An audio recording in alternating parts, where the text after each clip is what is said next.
Hey, you guys, this is Josh. And Carolyn. With Homesteading Family, and welcome to this week's episode of the Pantry Chat Food for Thought. This week, we are going to be talking about canning. We'll be doing an introduction to canning.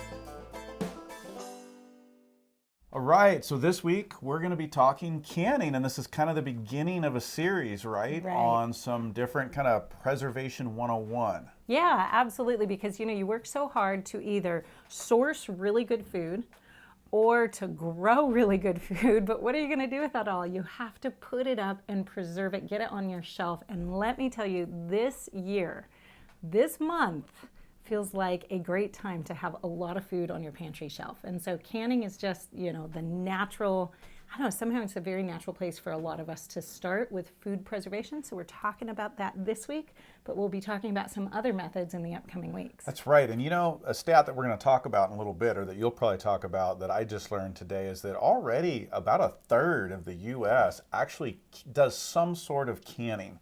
Now, I was really surprised how high that is, and I know from what we're seeing in our dialogue with people in Homesteading Family, that interest is exploding right now, rightfully so, and that's really exciting. Yeah, absolutely. But I think a lot of those people maybe are doing a little bit of jams, a little bit of pickles, something, kind of intro level, and they're looking to up their game in canning. So yeah, that's kind of fun stuff. We want to move it into actually serious food. Some prepping, canning, preserving your garden food, and even what you've really done well at is convenience can. Oh yeah, that is my favorite, having meals completely ready on the shelf, or one step away from ready, like meal starters, but having some convenience food that I've canned that makes it, I know everything that's in it. There's none of the disgusting ingredients that are in store-bought convenience food. Plus it's a lot cheaper. If you have looked at healthy convenience foods that you buy maybe in the freezer department of the grocery store, you are not feeding a large family on that regularly. Let me just say, those things are expensive. So this is a great way to get a lot of really good food on the shelf ready to eat. And I'll tell you what, I love it when you're gone. Yeah. And I need a quick meal. Yeah. And it makes that very, very easy. Really still getting to enjoy some of our home-cooked food instead of something out of the freezer aisle. Yeah. Absolutely. Well, hey, before we dive into that, let's catch up a little bit and answer a question. So what is going on with you right now? Oh, okay. Around the homestead. Well, we had a challenging week this last week. We had 2 freezes back to back. On top of the power being out. On top of the power being out. And we kind of talked about that last week in the last podcast and video Pantry Chat episode.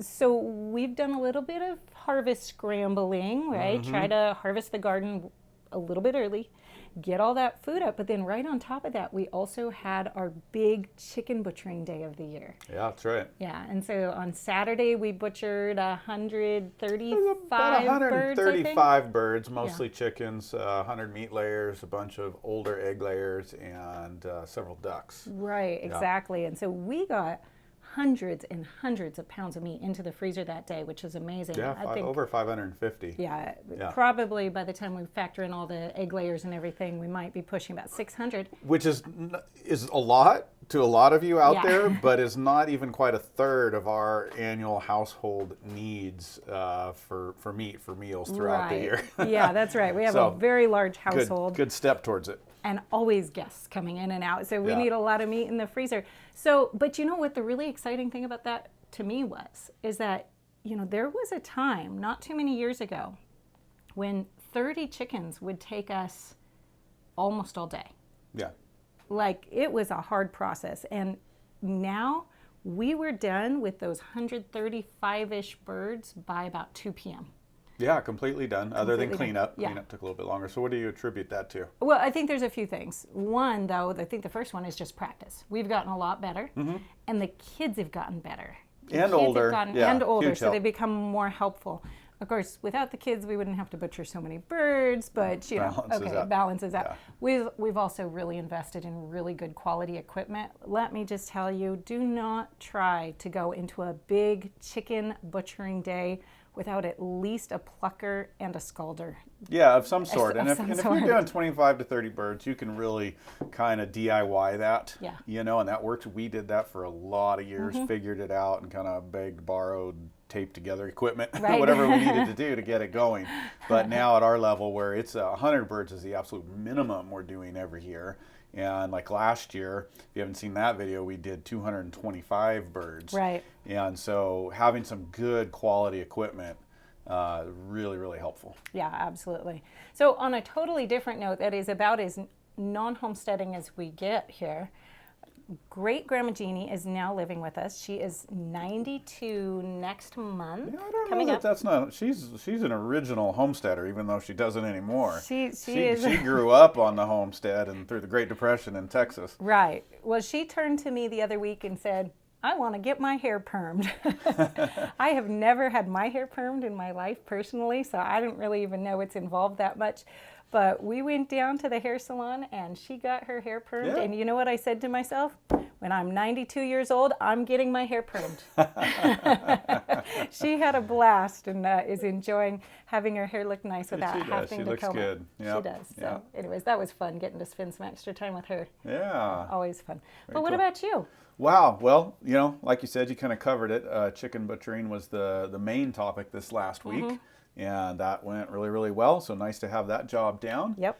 And with the early freeze, that kind of kicks the garden a little faster into some, I won't say winter garden preps yet. We're not quite ready for that. Yeah. But we're definitely cleaning out some of that stuff that died, getting that into the new compost pile we're starting that we build over the course of the fall and spring and then finish off through the summer. And starting some preps, going to do some cover crop sowing here. That's coming up.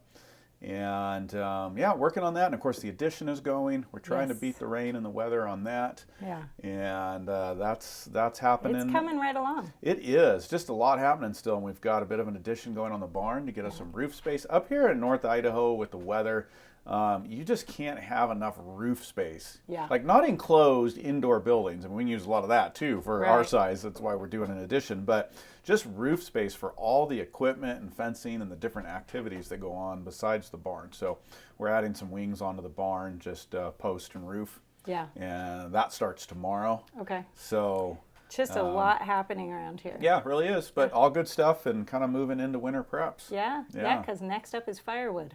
Yeah, firewood. The logs are all stacked, and it's time to just start bucking it up, splitting it, and Stacking it. Yeah. And winter's coming down the line, and so I'm starting to feel the pressure. It is. Yeah. All right. Well, that's keeping us busy.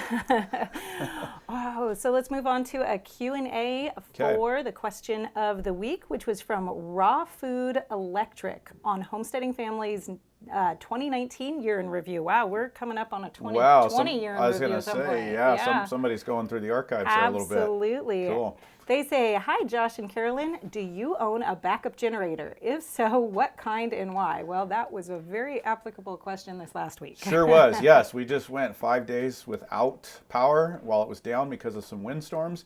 And yes, we have multiple backup generators and a variety of brands. I love the Hondas. They just are super, super dependable.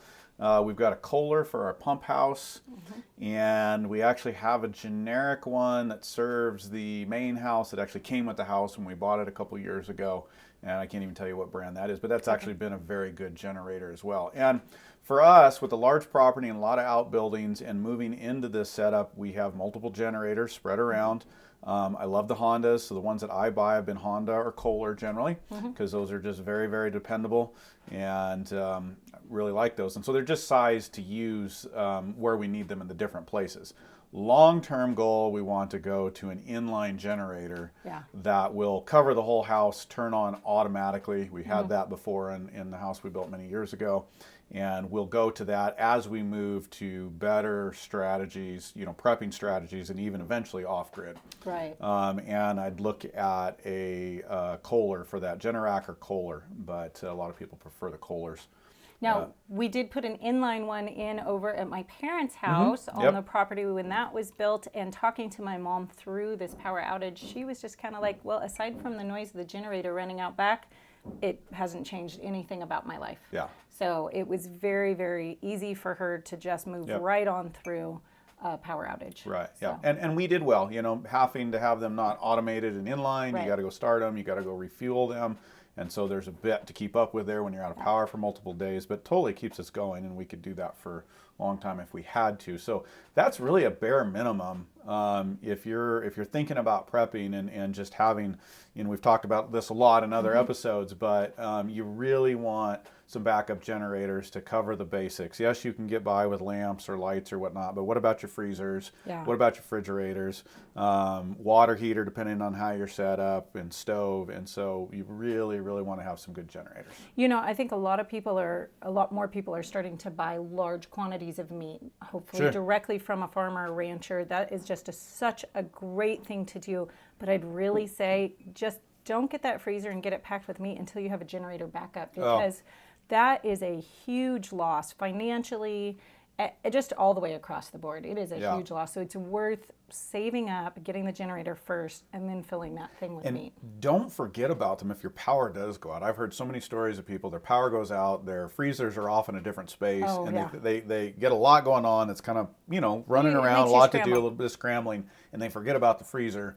And like us, we lose our power for 24 hours sometimes. That's really not very inconvenient. But when it comes to 4 or 5 days, there's a lot more you have to start thinking about and work with. And I've seen people forget about their freezers. And that's horrible. That's absolutely horrible. You lose a whole freezer full of food. So make sure you've got that. If you are stocking up right now, particularly in this season where so many people are thinking about this, and you've bought an extra freezer or two, and whatever you're doing to get meat into it, just remember that backup plan to make sure those are covered as part of your emergency plan if the power goes out, or, you know, whatever. Now, right now, freezers are hard to get. Do we know our generator? We didn't try to buy a generator recently because we already have We did. I just went and bought one. You just got one, I did, and you were able because to we get had a it. weak link in our system. Okay. And with the For the water, pump house, and because we right. have gravity feed, it's been fine for us when the water's been out for a day. We've been able to deal with that. Not a problem because we have gravity feed. But when we were looking at realizing they were telling us indefinite, we didn't know if it was going to be 4 days, 5, 2 weeks.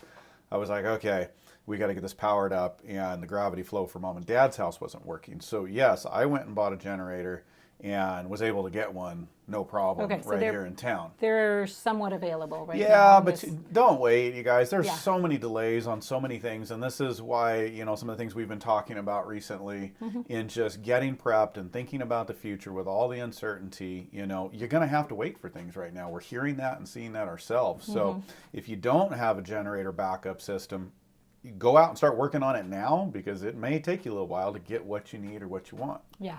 Absolutely makes sense. All right, well, we better start getting into our main topic today. Yeah, which is canning. So today we're going to be doing an introduction, which is kind of a quick overview here in the time that we have available for this episode. But if you want step-by-step directions through a canning project with complete safety information, you can go to homesteadingfamily.com/canning and sign up there. There's a free 4-video course where you actually can a meal and get a meal on your shelf. You obviously can't take everybody step by step through here in this you know, kind of podcast talk show format. So that's a great resource. Yeah. But hey, let's dive in, and we were going to start with a little bit of quick canning history. Yeah. And some of this stuff I haven't even heard. So what do you got for us? Yeah, you know, it's surprising when you hear that the history of canning starts with Napoleon, right? Yeah, very fascinating. You don't expect that to happen.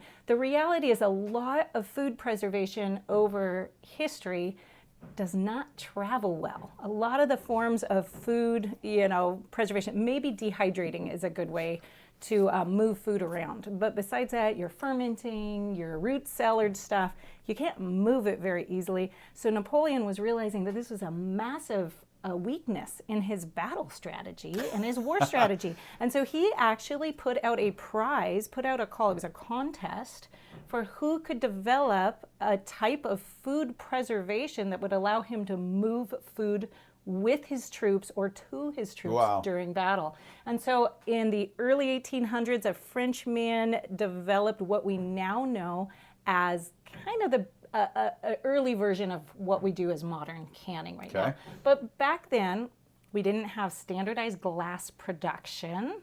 There were a lot of things that we did not have that made it not something we could do for home preservation use. So it wasn't until Mr. Mason, John Mason, in the 1850s came up with a standardized glass jar with the screw top lids, Mason jar, the Mason jar, that we actually started this kind of wave of home preservation canning. Home canning. And then that was taken even a step further when, I think that was, where did my notes say? 1950? 1950, Alexander Kerr developed the 2-part lid, which is a little safer even for canning. We can talk about that maybe in a minute. Standard today. That is now the standard. At least in the U.S. For the U.S., that is the standard. So I think something that's really important to note here is that, one, unlike a lot of types of food preservation, canning is not actually natural. It is a scientific industrial model of food preservation. Right, and that's a good point to bring out. It's really an industrial important. model that It we is have adopted into the home. Right, it's not like dehydrating that just happens if the food is left on the tree, or or fermenting, or some of those things. And this is really important to bring out because you have to work with a different set of safety rules when you move into an industrial model, right?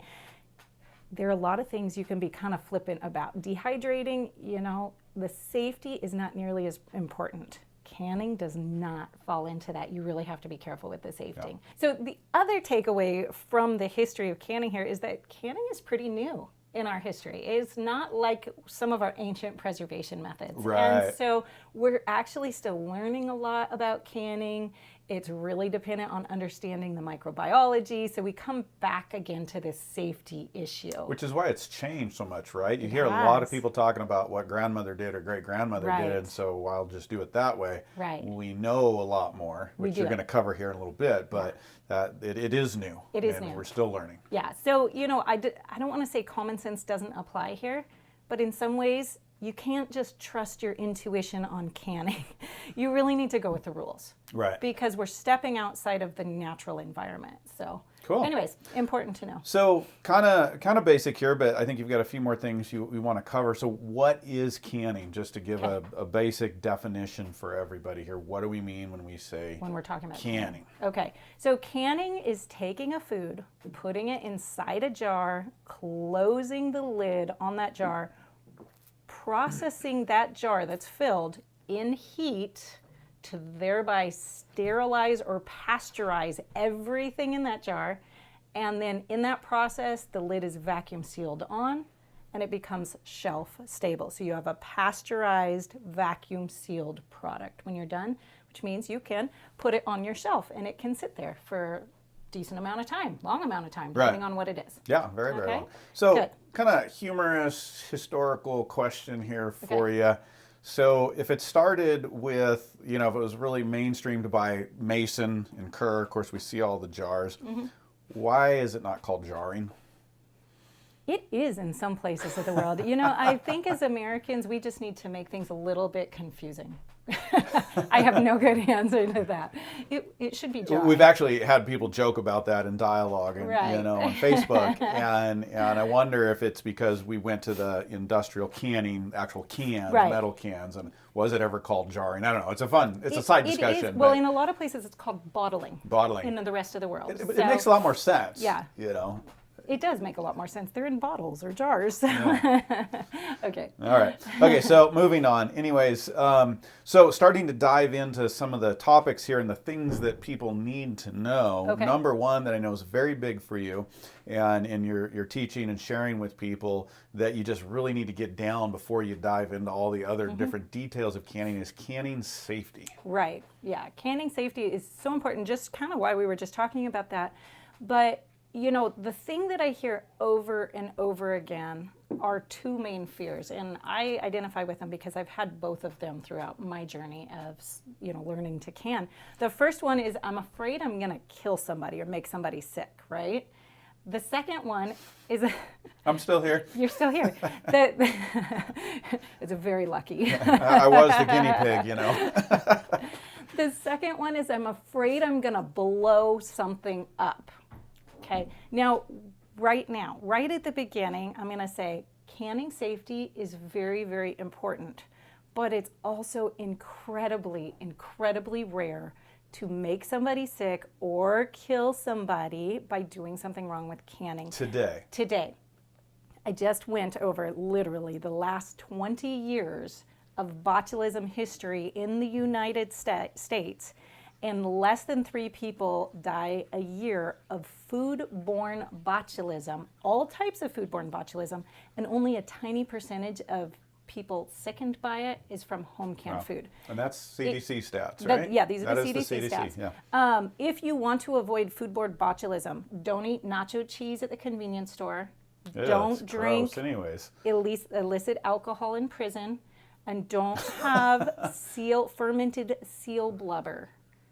Well, stay out of prison and you won't have a problem with that middle one. Right, you should avoid that one. Those are the things that most people are dying from, quite seriously. Of botulism. For foodborne botulism, okay. there are very, very few cases of people actually dying from home canned food. And this is going to lead into the next topic. It's very avoidable. It's incredibly avoidable, and we'll talk about that in a second. But the second thing is blowing up the pressure canner. It seems like it's happened, though. It has happened to a lot of people. We hear a lot of stories of grandmother and great-grandmother. And here's the key. It's grandmother and great-grandmother, or it's somebody using great-grandmother's pressure canner. Right. The modern pressure canners don't blow up anymore almost ever. You can mess it up, but usually you have to take a hammer to it to do it. Like, you have to intentionally mess it up to make it. You have to modify it. Yeah. So here's how I know this from experience. I know this from study, but from experience, you know how many times I have personally overpressurized my pressure canner now? It's kind of embarrassing. I'm a slow learner. I've done it 4 times, and last week was the 4th time. I didn't even hear about that. I had this really nice lady helping me in my kitchen, and I put some green beans into the canner, and I walked out of the room because I am the queen of thinking I can do everything all at the same time and multitask, right? I walked out of the room. You're good at it. 10 kids later, I just forget that I'm canning in the kitchen, and she's in there trying to wipe something down, and all of a sudden, I hear from the other room this crazy sound. I'm like, oh no, the pressure canner had overpressured while her head was right by it. And you know what happens when the pressure canners overpressure now? You wish it would be dramatic almost because you feel like it should be. The little weight just kind of goes bloop. Boring. And that's it. It just steams like mad. And that was what I was hearing. It scared her pretty good, the steaming did. But it doesn't actually blow up anymore if you're using a modern pressure canner. So that's actually just pretty much off the table as a risk. Yes. You can just put your fears away on that one. Use as long as you have a modern canner. Right, exactly. And you like the All-American. I love the All-Americans. Because you'll be able to pass that down to your great-grandkids. I will. They're built so well, and they won't have to worry about it. Yeah, it will still not blow up even for them. So I really like that. But it's good to know. Some of these things that we're afraid of and that stop us from getting started canning are actually not that big of a deal, and they're very avoidable. Either they're not a problem or they're something you can completely avoid. But on the botulism, you do need to follow, which you're going to talk about here in a little bit, the safety rules, the safety guidelines. That is really important. It is. We're just can't just do what great-grandmother used to do and be safe. Yeah. Okay, well, let's dive in then to the types of canning. Right, because when asked why people were still dying of botulism, the USDA replied that it's because they weren't educated or they ignored the type of canning that needed to be done in order to keep things safe. Okay, so this is really, really important, and this is kind of like safety number 1, using the right type of canning for the right type of food. So we're going to talk about a couple of using the right tool for the job. Exactly, that's it. And that is going to right there add a whole level of safety right to your canning, and a really important one. So we're going to talk about a couple of different types, actually several different types of canning now. Okay. Okay? Yeah, so I think you want to dive into water bath canning, which Yeah. is kind of the easiest to get started with. Right. It's Safest. the easiest, it's the safest, and it uses the least amount of expensive equipment. You can water bath can in just a pot with a lid. Really? So no special You equipment. don't need a special canner for it. A canner is convenient because a rack can fit into there, and you do need to keep the jars off the bottom of your canner, but you can use a dish towel. Believe it or not. So you can just use your good old stock pot if that's what you have and you want to get started. Okay. Water bath canning is only safe for high acid foods. So that's foods that are lower on the acid scale. This gets a little confusing because it's lower on the pH scale, but it's higher acid than 4.6.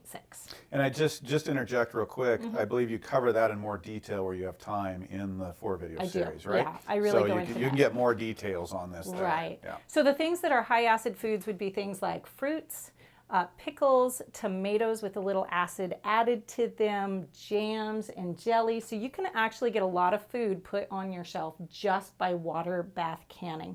And that is where you are putting those jars into that pot, covering them with at least 1 to 2 inches of water over the top, bringing them to a boil, all the way up to that 212 degrees Fahrenheit, 100 degrees Celsius, and keeping them at that boil for a specified amount of time.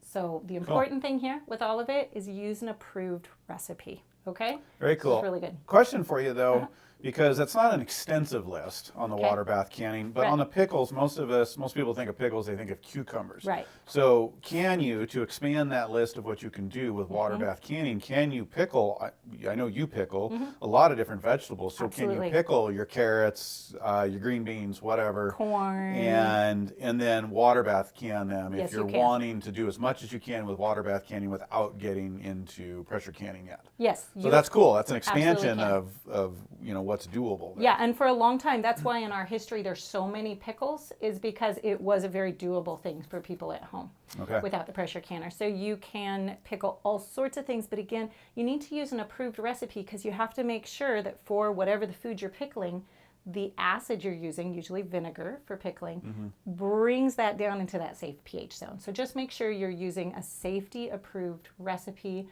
or a recipe from somebody who's following the latest recommendations for safety.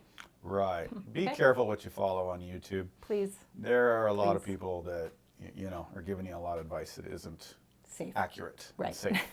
Yeah. Okay. Moving on. So let's dive into pressure canning. That's the next main approved way of canning. Right. So here's the thing. You can kill off yeasts and mold at boiling water temperatures. That water bath Okay, canning. so that's Yep. that water bath canning, yeah. But bacteria is not reliably killed off. Now, bacteria can't live in high acid environments. So those high acid foods are fine. All we have to do is kill off the mold and the yeast. We don't need to worry about bacteria in that high acid food. But when you move towards a lower acid food like your vegetables, your meats, most of your sauces, your soups, things like that, you need to realize that bacteria can grow in that low acid environment. Okay. Most bacteria, or the most important bacteria like the botulism spores, is not killed off at boiling water temperatures. We need to get it hotter. The only way to do that in a home environment is to add pressure. Okay. That's why you need a pressure canner, because you're actually bringing that canner up to 240 to 250 degrees Fahrenheit on the inside and holding it for a specified amount of time. That's about 116 degrees Celsius. And just to clarify that, that's the pressure canner. That's what it does, so people understand. Yes. Retaining the pressure Right. is what helps capture that heat and Yeah. increase the heat. Otherwise, you can just basically boil it and you You're lose just all the heat off the evaporating the top. heat right off, So yeah. just kind of getting into the mechanics a little Exactly. bit so people understand that Exactly. pressure. It's not really the pressure; it's the pressure that retains the heat by Right. capturing everything and allows you to get to those temperatures. Right. And this is really important. You have to know how much pressure you're canning at according to your elevation. That has to do with the temperature that water boils at. It's really important to make sure you're canning at the specified pressure. Now, that's really easy on a home pressure canner. But this is where people ask me all the time, can I use my Instapot for pressure canning? There is no way to test your Instapot to see what pressure it's actually at. So, I'm a rule breaker in a lot of ways. I bend rules, I break rules. This is one I would never break for my family.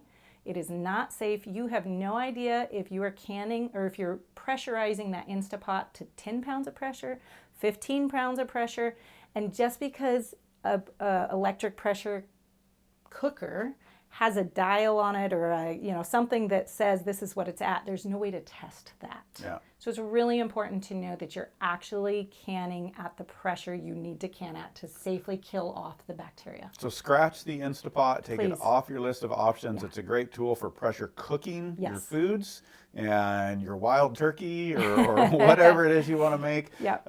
It's got a great purpose, but it is not for canning. So many people, we get so many requests on that. Yeah. So many people want to know, can we use the Instapot? Right. And no, and no. And there are versions out there right now that say that they're safe for canning. Just know that at this point, as of last week when I checked, there is absolutely no method that is approved by the National Center for Home Food Preservation.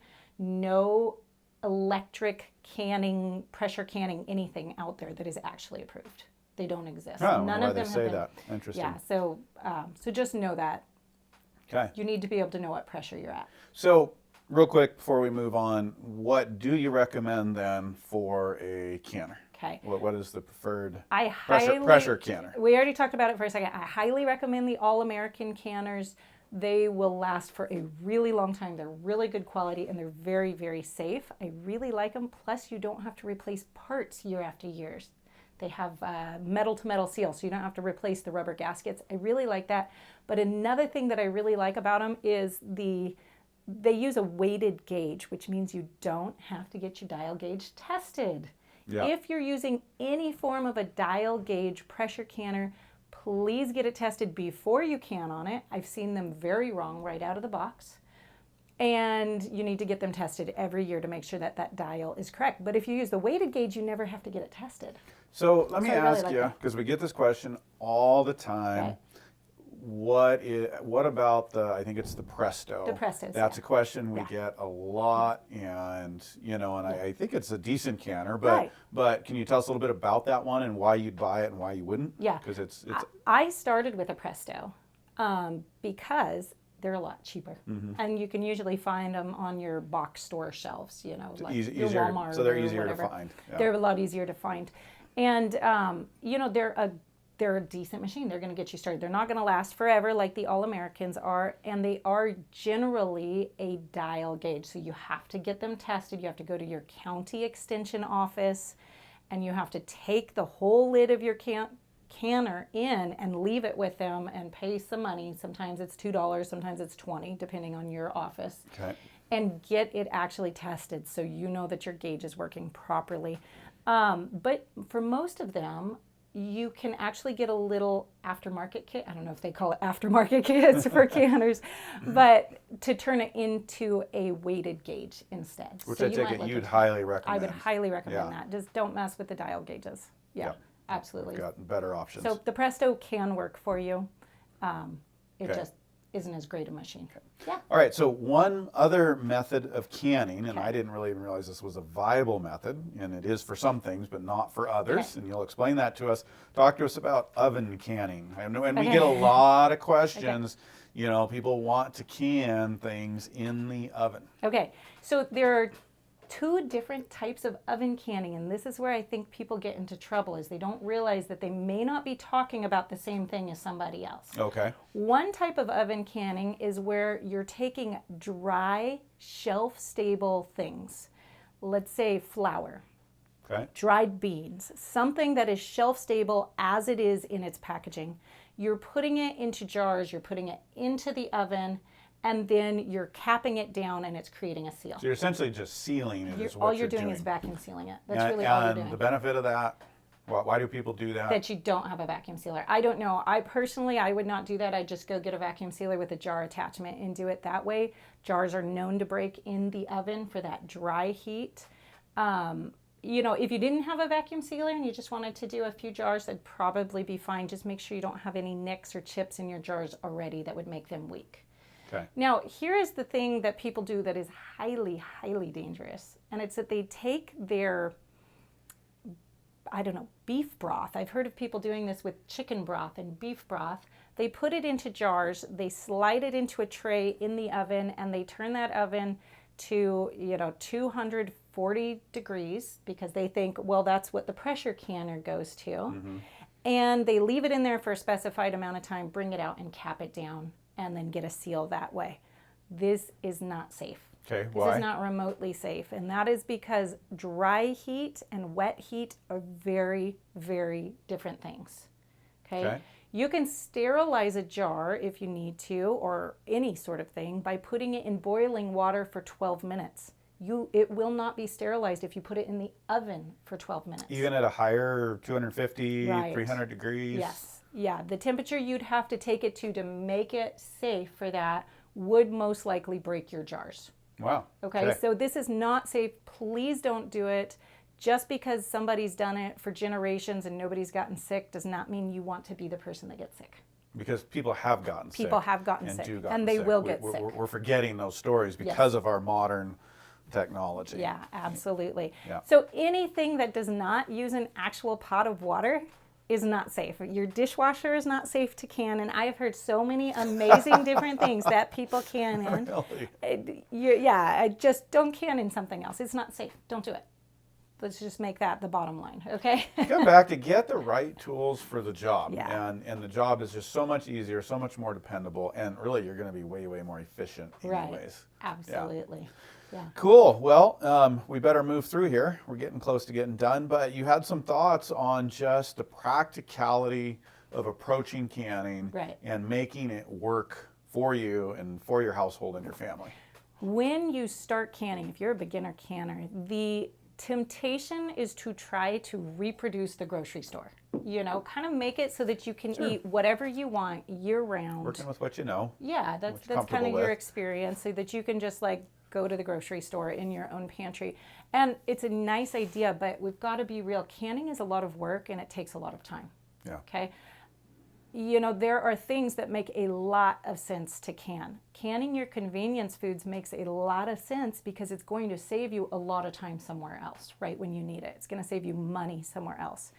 Canning something that you could just live without for the season doesn't maybe make so much sense. So I would really, really recommend taking a look at your diet and starting to eat more seasonally, and leaving the canning for things that are really special to you.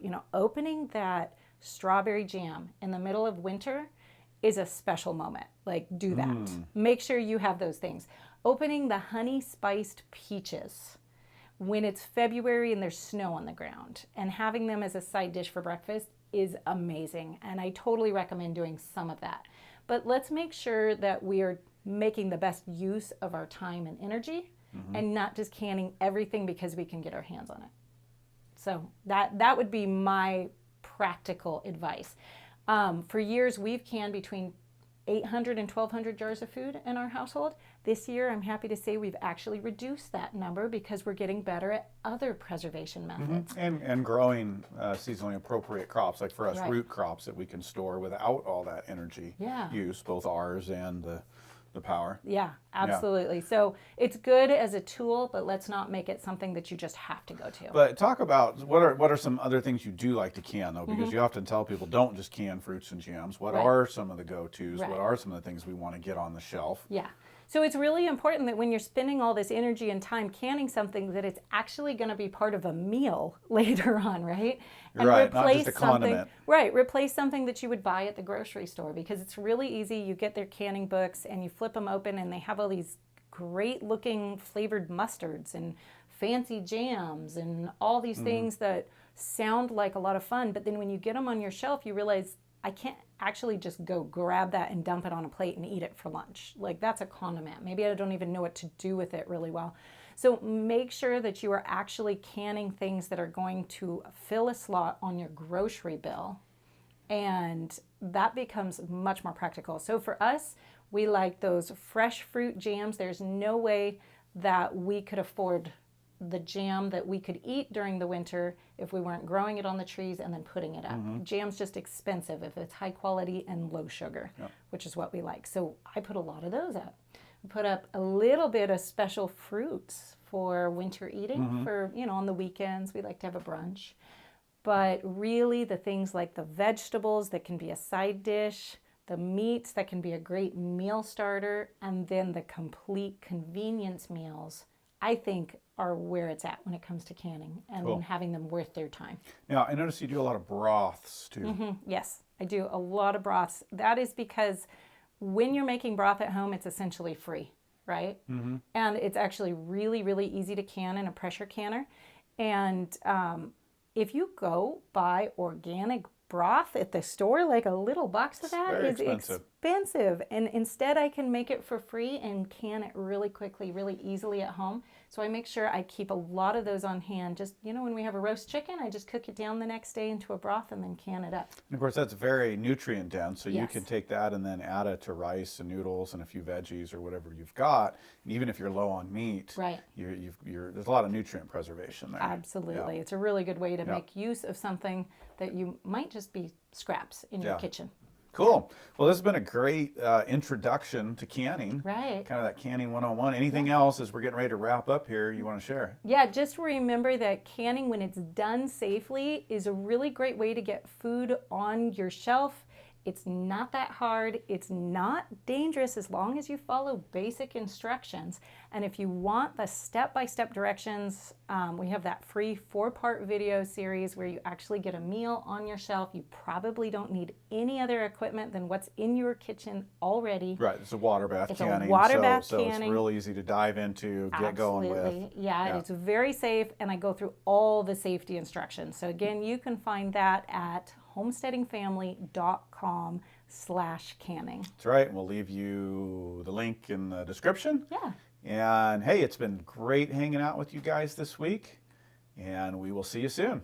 Goodbye. Goodbye.